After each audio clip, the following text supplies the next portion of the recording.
Começa mais uma edição do JR 15 Minutos, o podcast da Record TV que aprofunda as notícias que mais mexem com a nossa vida. A ONU, Organização das Nações Unidas, realiza a sua 77ª edição da Assembleia Geral na sede da organização em Nova York. É a primeira reunião presencial de chefes de Estado desde o início da pandemia da Covid-19. Qual a importância da Assembleia Geral para o mundo e para o Brasil? Quais os destaques da programação? Quais serão as decisões e resoluções aprovadas durante o evento? O 15 Minutos de hoje discute sobre esta edição da Assembleia Geral das Nações Unidas com o advogado especializado em Direito Econômico Internacional, Emanuel Pessoa. Bem-vindo mais uma vez ao nosso podcast, doutor. Celso, um grande prazer estar aqui com você e com o Vandrei, e ainda mais para comentar a 77ª Assembleia Geral das Nações Unidas, que é muito importante no contexto que o mundo tem hoje dessa guerra entre a Rússia e a Ucrânia. Quem nos acompanha nessa entrevista é o nosso correspondente internacional nos Estados Unidos, Vandrei Pereira. Vandrei, essa é uma das grandes reuniões de chefes de Estado, sempre um desafio para a segurança, mesmo numa cidade global como Nova York, que tem a rotina afetada nesse encontro, não é mesmo? Oi, Celso, doutor Emanuel, muito obrigado pelo convite. Com certeza, a Nova York fica ainda mais cheia, por causa das delegações. Você imagina quase 200 países, vezes 10, 15 pessoas, então é muita gente ocupando ali os hotéis, e a cidade fica também extremamente complicada para circular. Qualquer caminho que você pretende fazer acaba mudando. Nós temos hoje pelo menos 10 ruas ali que estão cercadas no entorno da sede da ONU, então não só para o turista, para os taxistas, mas também para as delegações. E olha, mesmo para eles que possuem aqueles batedores, aqueles carros que vão na frente, fica muito difícil. Agora mesmo, nessa edição da Assembleia, o próprio presidente Jair Bolsonaro teve dificuldades para sair do hotel no primeiro dia, pela manhã, porque não havia como estacionar ali os carros da comitiva, então acabou saindo pelos fundos do hotel, mas faz parte. E o que a gente vê que a segurança também na entrada da ONU, a revista, o pessoal de imprensa, qualquer pessoa que tente entrar, fica mesmo muito rigorosa, viu, Celso? Doutor Emanuel, a Assembleia Geral acontece desde 1945 e é composta por 193 Estados-membros. Em tese, é o órgão com mais poder da ONU por reunir todos os países membros. Mas esse encontro define as ações da entidade ou é mais um termômetro de como os países estão lidando com as principais questões internacionais? Celso, embora seja o principal fórum internacional para discussões entre Estados soberanos, o fato é que as Nações Unidas elas não têm poder efetivo, porque elas não conseguem impor as suas decisões aos países membros. Por mais que venham sanções, essas sanções só têm efetividade quando são praticadas pelos próprios membros da ONU. Então, se os Estados Unidos e a China, por exemplo, não embarcarem em alguma sanção decidida pelas Nações Unidas, essas sanções acabam geralmente sendo esvaziadas. E também, quando decisões de caráter militar não são referendadas pelo Conselho de Segurança, muitas vezes elas acabam sendo abandonadas ou, se são tomadas de forma unilateral, acabam criando um problema para o país que as tomou do ponto de vista diplomático. Então, é realmente mesmo mais um termômetro e mais uma forma de se colocar no cenário internacional para os países membros do que de serem tomadas medidas efetivas e concretas. Agora, essa nova reunião adotou o lema Soluções por meio da solidariedade, sustentabilidade e ciência. Apesar da urgência desse tema, a guerra na Ucrânia é hoje a principal questão geopolítica mundial. Esse deve ser o principal assunto nos discursos e nos bastidores? Não tem a menor dúvida, Celso, até por um motivo muito claro. A guerra na Ucrânia fez com que disparasse no mercado internacional o preço dos combustíveis, que já retrocedeu bastante, mas o preço dos alimentos, que também disparou em função da guerra da Ucrânia, não retornou ainda aos níveis pré-pandemia. E o que a gente vê na maioria dos países, e nisso nós brasileiros somos experts, é que a inflação, principalmente de produtos primários, depois que acontece, dificilmente reverte. Então, normalmente, depois que o preço sobe, ele não volta para o patamar anterior, mesmo que a commodity caia. Então, o que o mundo vê hoje é uma queda muito forte no padrão de vida das pessoas, inclusive das economias avançadas, por conta do aumento do custo dos alimentos, e no caso da Europa e Estados Unidos, que dependem do gás para o aquecimento, você tem também um empobrecimento, especialmente na Europa Ocidental, das pessoas, porque a conta de energia na Europa já aumentou mais de 400% nos últimos 12 meses. E com a chegada do inverno e o corte do fornecimento do gás russo, Alguns países na Europa falam até mesmo em criminalizar o aquecimento. Agora, os discursos chamam muito a atenção, né? Mas esse encontro é também uma oportunidade de reuniões paralelas entre os chefes de Estado. As reuniões bilaterais ou entre grupos de países, esses encontros são decisivos para a política internacional? Esses encontros são oportunidades, porque, veja, em vez de você precisar que o presidente do país ou o primeiro-ministro, que for, saia viajando por diversos lugares, ele pode se encontrar com vários líderes no mesmo dia, em uma mesma localidade. Então, isso ajuda a avançar estratégias comerciais, colaboração científica, parcerias educacionais.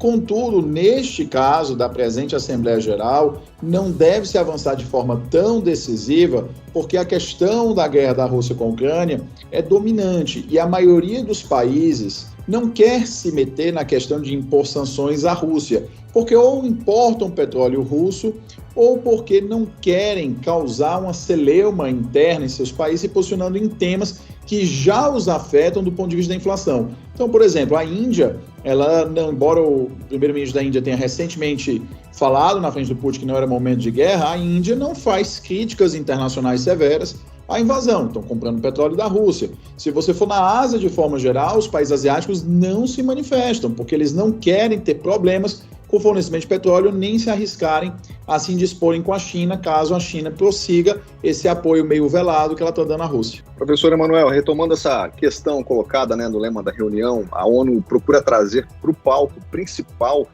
as questões da sustentabilidade e da defesa da ciência. E essa defesa da ciência, na sua opinião, é uma consequência dos problemas enfrentados no combate à pandemia de Covid-19? Andrei, o que me preocupa quando as pessoas utilizam o termo defesa da ciência é defenderem o ponto de vista exclusivo de uma delas. Eu não estou dizendo para você que o que aconteceu na pandemia foi o melhor ou o pior dos mundos, isso é muito interpretativo, mas que nós temos visto que algumas pessoas não têm admitido questionamentos às suas conclusões científicas, enquanto que é da natureza do processo científico o questionamento. Então, se as Nações Unidas realmente estão adotando esse lema, elas devem adotar a possibilidade de que a ciência seja passível de revisão, de questionamentos, de perguntas. A respeito da sustentabilidade, isso vem caminhando passo a passo, com uma preocupação que tem também cada vez mais atingido o setor privado, de que as mudanças climáticas elas estão cada vez mais intensas. Então existe aí uma tese dominante de que o aquecimento global é decorrente de um efeito do homem, principalmente com a Revolução Industrial, a emissão de gases que causam o efeito estufa. Por esse motivo, os países e as empresas têm procurado cada vez mais investir em tecnologias sustentáveis para reduzir o ritmo de aquecimento, para que essas mudanças climáticas não sejam tão intensas que impliquem no deslocamento de centenas de milhões de pessoas que vivem ao longo da costa de vários países. Assim como no Brasil, os países que têm mar, a maior parte das suas populações costumam viver no litoral. Então o Brasil tem mais da metade da sua população, talvez acho que mais de 70%, vivendo a menos de 200 quilômetros da linha do mar. Então, quando você tem o aquecimento global, se as águas subirem, como tem as projeções mais agressivas, subirem alguns metros, você vai implicar o deslocamento de milhões de pessoas, a reformulação de logística, você vai mudar com o aquecimento a maneira pela qual os alimentos são produzidos, gerando seca em diversos lugares, como a gente vê, por exemplo, agora a França com várias queimadas por conta do tempo extremamente seco.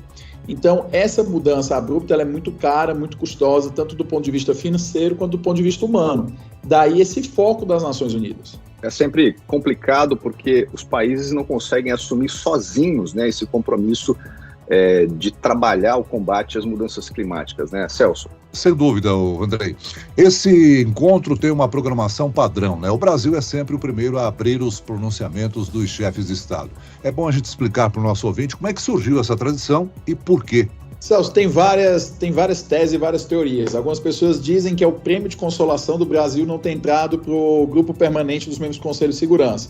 Mas, na verdade, isso decorre de uma tradição estabelecida desde o início das Assembleias Gerais, porque nenhum país queria falar primeiro. Então, o Brasil sempre se voluntariava. Então, a regra decorre do fato de que o Brasil se voluntariou nos primeiros anos, quando nenhum país queria começar o discurso.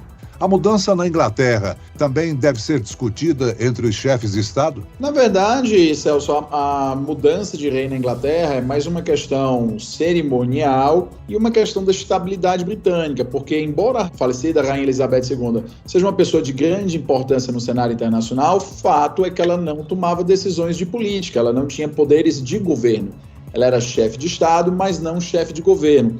Então, efetivamente, as conversas a respeito dela nas Nações Unidas serão relacionadas a homenagens, a questões de respeito, de se falar de como ela foi uma figura estabilizadora para o Reino Unido, mas não afeta decisões de política internacional, porque essas decisões não competiam à Rainha Elizabeth, assim como não vão competir ao Rei Charles. Até porque tivemos já a escolha, né, a definição da primeira-ministra, né, dias antes ali do falecimento da rainha. Mas, doutor Emanuel, a Assembleia Geral da ONU, ela empossou um novo presidente, né, o diplomata húngaro Csaba Krosi, mas quem realmente conduz os trabalhos da ONU é o secretário-geral, atualmente o português Antônio Guterres. Como é que são definidos e escolhidos esses dirigentes da ONU, né? E qual a importância, por exemplo, para um país ter um representante num desses cargos? Eu não sei se você reparou que realmente esse seu comentário aí é muito interessante, porque nós nunca ouvimos falar quem seria o presidente da Assembleia das Nações Unidas. A gente sempre ouve falar quem é o secretário-geral. E esse cargo de secretário-geral, que hoje é exercido pelo português Antônio Guterres, foi exercido anteriormente pelo Ban Ki-moon, e você pode perceber que existe uma rotação entre regiões. Então, essa posição ela já foi denominada pelo presidente Franklin Roosevelt lá atrás, que seria uma posição de moderador do mundo. Então, em função disso, esse secretário-geral, ele é uma figura que realmente acaba por ser o verdadeiro representante das Nações Unidas. Então, ele é nomeado pela Assembleia Geral após uma recomendação pelo Conselho de Segurança. E qual o papel do novo presidente? Olha, o papel do presidente da Assembleia das Nações Unidas é um papel também cerimonial, é um papel diferente, porque no final do dia, os grandes papéis administrativos acabam na mão do secretário-geral. Por mais que a gente imagine, olha, mas ele é o secretário-geral e outro é o presidente. Não é essa a atuada. A atuada é quem efetivamente organiza os trabalhos, quem efetivamente fala pela ONU, quem efetivamente faz as reuniões internacionalmente, é o secretário-geral. Então, esse é efetivamente a pessoa de força. Seria, já que a gente acabou de falar da Inglaterra, seria um paralelo em nós termos o primeiro-ministro das Nações Unidas, seria o Antônio Guterres, e o rei das Nações Unidas seria esse europeu que foi eleito agora, mas realmente quem tem o poder de determinar a condição dos trabalhos é o Guterres. Doutor Emanuel, a análise a respeito da guerra da Rússia contra a Ucrânia. A ONU perdeu a importância e o papel de atuar como mediadora ou como um órgão fiscalizador dessas ações? Celso, é bem difícil a gente imaginar que a ONU tem esse papel quando você se refere às grandes potências, porque a Rússia, como membro do Conselho, membro permanente do Conselho de Segurança, ela pode vetar qualquer resolução do Conselho de Segurança contra ela mesma. Então, em função disso, na ONU, discussões sobre a guerra da Ucrânia, elas não chegariam a ter resoluções adotadas pelo Conselho de Segurança. E pela importância geopolítica da Rússia, é até difícil passar uma moção contra a Rússia na Assembleia Geral, ou mesmo que passe, dividiria o voto nas Nações Unidas. Então, não é que a ONU perdeu o papel, é que a ONU não consegue ter esse papel contra as principais potências. Então, sempre que você tiver alguma coisa envolvendo os Estados Unidos, envolvendo a China, envolvendo a Rússia, e claro, em menor medida, a Inglaterra e a França, que são membros permanentes do Conselho de Segurança, você não consegue imaginar que a ONU teria um papel efetivo de conseguir impor a paz ou que as suas resoluções seriam fielmente obedecidas por esses países. A ONU não tem divisões, a ONU não tem exércitos, a ONU tem missões de paz que são soldados, são militares que são emprestados de seus países membros. Até mesmo o Brasil já participou de missão de paz no Haiti em nome das Nações Unidas.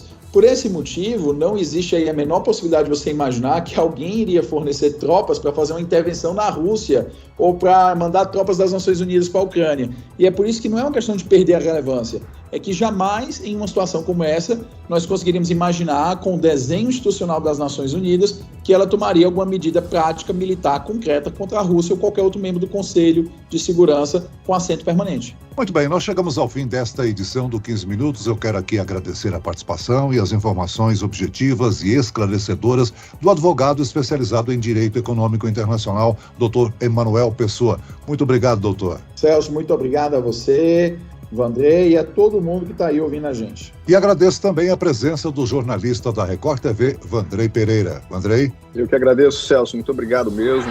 Esse podcast contou com a produção de David Bezerra e dos estagiários Lucas Brito e Kátia Brazão. Sonoplastia de Wendel Montalvão. Coordenação de conteúdo, Edvaldo Nunes e Deni Almeida. Direção editorial, Tiago Contreira. Vice-presidente de jornalismo, Antônio Guerreiro. E eu, Celso Freitas, te aguardo no próximo episódio. Até amanhã.